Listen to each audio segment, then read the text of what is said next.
Vous savez, dans les premiers jours de ma vie avec Dieu, quand j'essayais d'apprendre à donner au-delà de ma dîme, j'ai commencé à donner certains de mes vêtements. Et un jour, le Saint-Esprit a commencé à avoir affaire à moi. Et il m'a dit, pourquoi tu joues à la généreuse en sortant de ta penderie tous les vieux trucs que tu ne portes plus depuis 5 ans? Il m'a dit, ces gens te rendent service en te débarrassant de ces vieilleries. Si tu veux vraiment donner, pourquoi ne pas sortir quelque chose que tu aimes et le donner? Oh mon Dieu, nous nous amusons trop ce soir. Alléluia! J'avais une nouvelle robe une fois et Dieu m'a dit de la donner. J'ai dit, ça ne peut pas être Dieu, cette robe est nouvelle. En plus, j'avais acheté des boucles d'oreilles assorties à cette robe. Et le Saint-Esprit m'a dit, j'allais te laisser les boucles d'oreilles, mais si c'est un problème, donne-les-lui. Oui, je dis, ça ne peut pas être Dieu, cette robe est nouvelle. Combien d'entre vous sont avec moi? Faites pour les autres. Vous vous rendez compte à quel point vous pouvez changer votre vie avec une décision ce soir? Par la grâce de Dieu, je vais partir d'ici et je vais traiter les gens comme je veux être traité. Je vais leur parler comme je veux qu'on me parle. Je vais penser d'eux comme je veux que les gens pensent de moi.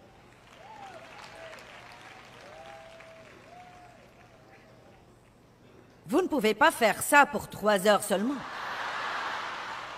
Vous vous levez le matin et vous faites quelque chose de gentil et vous n'avez pas de résultat et vous dites « ça ne marche pas, Dieu soit loué ».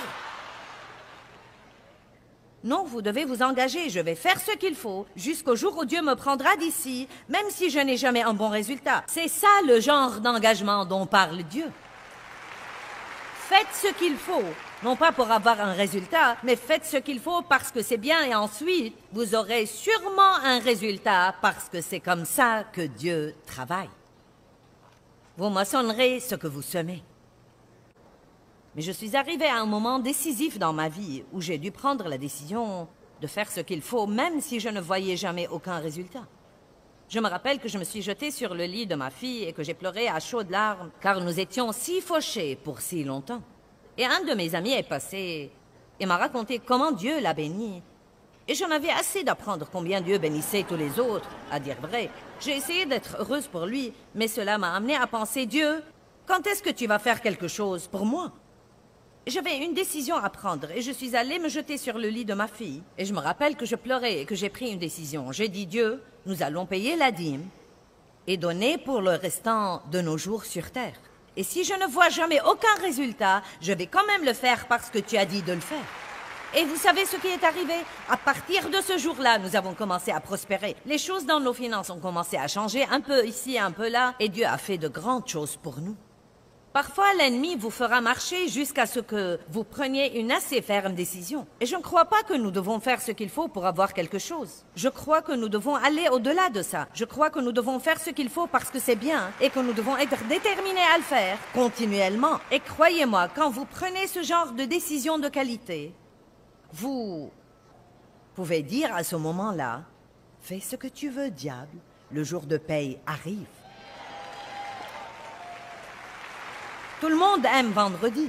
Et croyez-moi, je ne sais pas si c'est lundi dans votre vie, ou mardi, ou mercredi, ou jeudi, ou vendredi matin, mais je sais que le jour de paye arrive. Peut-être que vous traversez une crise dans votre vie, et la crise est une grande occasion pour prendre la décision de changer quelque chose. La crise nous fait savoir que les choses ne vont pas trop bien. Et c'est une occasion pour faire un changement et pour commencer à faire les choses différemment pour avoir un résultat différent. Notre situation financière n'a pas changé quand nous avons commencé à donner davantage. Et il y a eu beaucoup de fois où je me disais, eh bien, ça ne nous sert à rien. Non, mais il paraît que plus nous donnons, moins nous avons. Nous appelons ça la règle d'or. Traitez les autres personnes comme vous aimeriez être traités. Donnez ce que vous aimeriez avoir.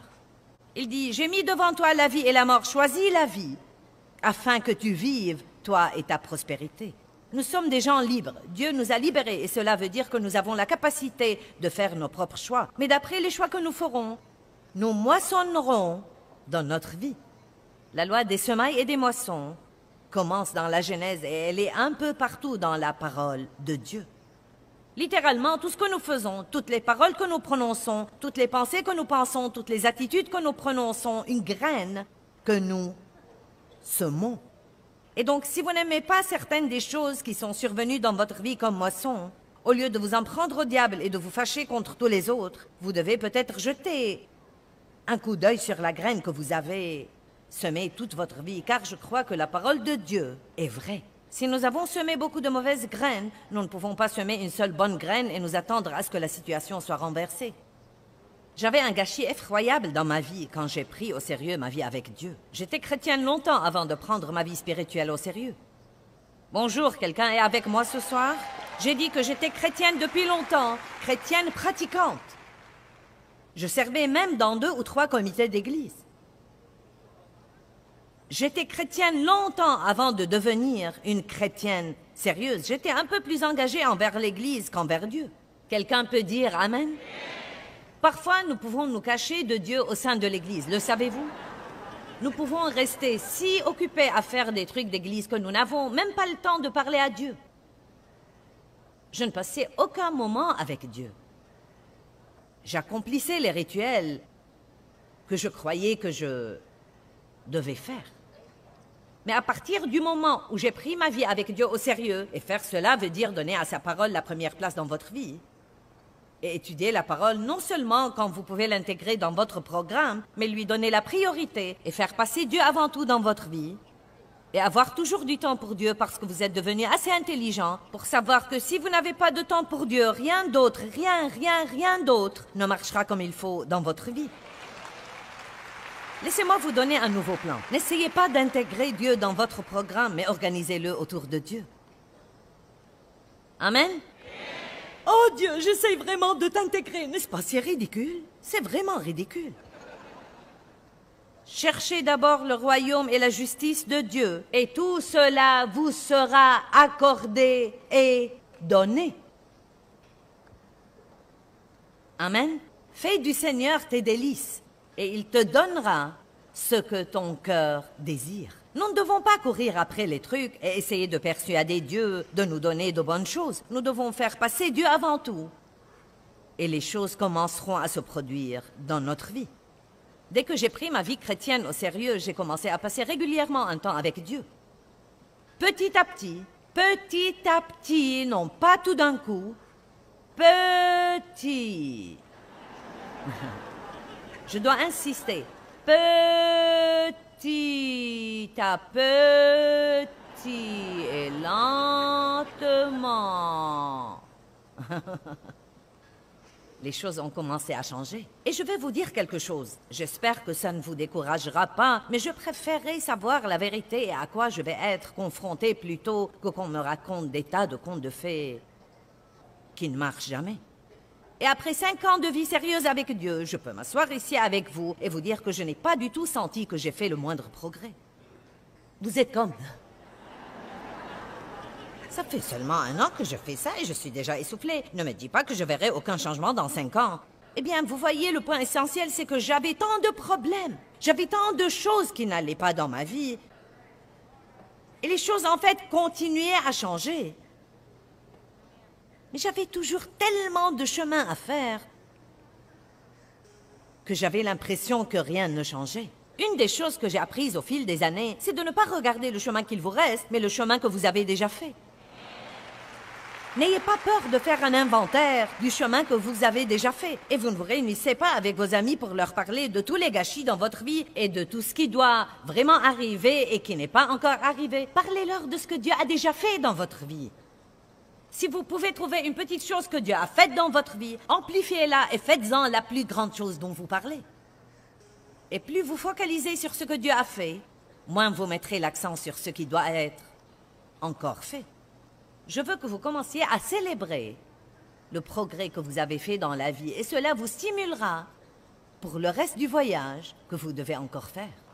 Mais si vous avez reçu Christ hier soir ou que vous allez recevoir Christ ce soir ou que vous essayez de marcher avec Dieu depuis 1 an et que votre vie est un grand gâchis, peut-être que vous ne sentez pas que vous avez fait du progrès. On ne change pas toute une vie et tout un champ de mauvaises graines, toute une vie de mauvaises graines, avec une seule décision.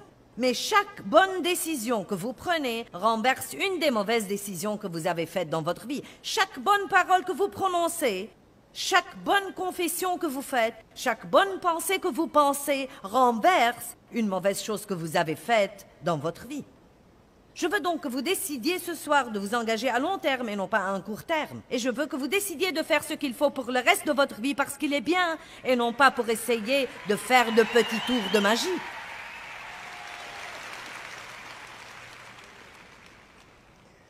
Eh bien, Dieu, je ne comprends pas pourquoi ceci m'est arrivé. Je vais à l'église et je donne et... Nanana, tu sais, j'ai les bandes et j'ai le t-shirt et j'ai le CD, le DVD.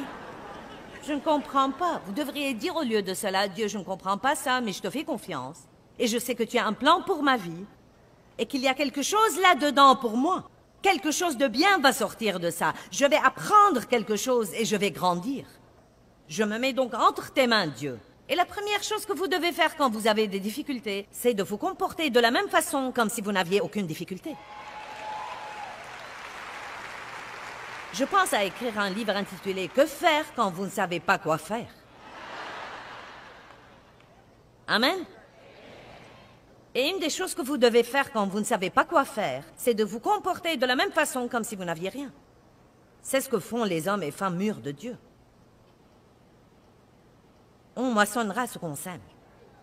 Certains d'entre vous vont prendre quelques décisions ce soir. Certains d'entre vous ont quelques relations qui sont gâtées et ce n'est pas la faute à l'autre personne uniquement.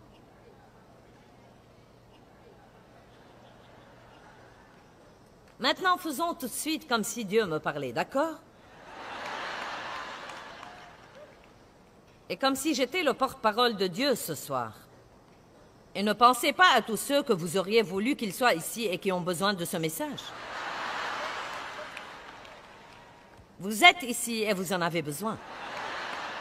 Certains d'entre vous ont des problèmes dans les relations simplement parce que vous n'avez pas semé la bonne graine dans vos relations. Vous vous demandez pourquoi les gens ne vous encouragent pas et pourtant vous ne vous êtes jamais donné la peine d'encourager quelqu'un. La moitié des gens sont contents d'être dans l'autre bâtiment.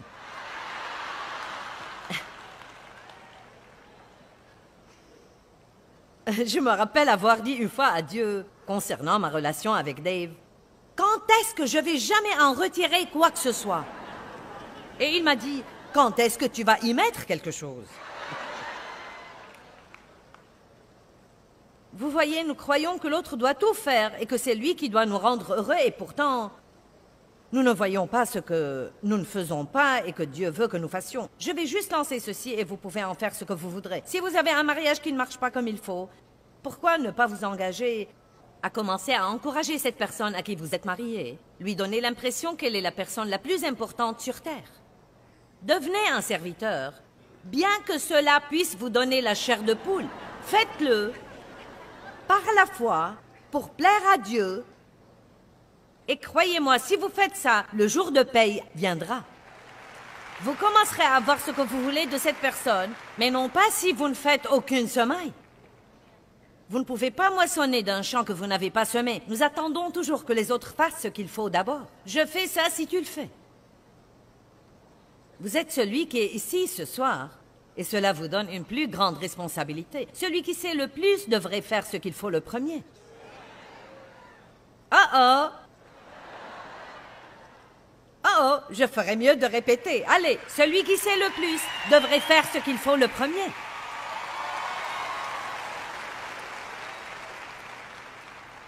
Vous savez, peut-être que vous devriez traiter quelqu'un comme il faut pendant 5 ans avant de voir le moindre changement. Je vous ai dit que Dave m'a traité merveilleusement alors que je me comportais comme une abrutie.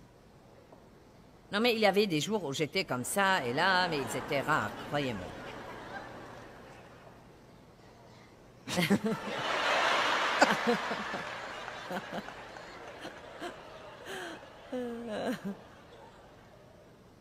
Mais quand il m'a épousée, il s'est engagé à long terme. Amen. Et comme il est resté fidèle à cet engagement et que j'ai vu son témoignage et sa stabilité, sa bonté et le fruit qu'il avait dans sa vie, la parole de Dieu n'est pas restée pour moi un sermon que quelqu'un prêchait. Je l'ai vu travailler dans la vie de quelqu'un. Et croyez-moi, il y a quelqu'un dans votre vie qui a tellement besoin, non seulement d'écouter votre témoignage, mais encore de le voir. Il a besoin non seulement de vous voir aller à l'église, mais encore de vous voir être l'église. Il a besoin non seulement de vous voir entrer à la maison avec des tas de livres de Joyce Meyer, mais après les avoir lus, de vous voir vous comporter en conséquence. C'est incroyable ce que les gens me disent. « J'ai tous tes CD et tes DVD et tous les livres que tu as écrits. » Et 1 ou 2 semaines plus tard, je leur dis « Eh bien, en avez-vous lu au moins un ?» Le fait d'avoir une grande bibliothèque spirituelle ne veut rien dire. Peu importe si je reste sur ce verset toute la nuit, je veux que vous le compreniez. Faites pour les autres. Nous lisons ce verset trop vite et nous passons à quelque chose d'autre et nous ne le comprenons pas. Quel genre de puissance ceci nous a-t-il donné dans nos vies? Vous voulez que les gens vous apprécient? Commencez à apprécier tous ceux que vous rencontrez. Vous voulez que les gens vous complimentent? Commencez à semer des compliments partout où que vous alliez. Quand les gens vous offrent un cadeau, vous voulez qu'ils vous offrent quelque chose de vraiment beau, quelque chose que vous aimeriez avoir. Commencez à offrir de beaux cadeaux. N'achetez pas la chose la moins chère. Offrez de bons trucs aux gens.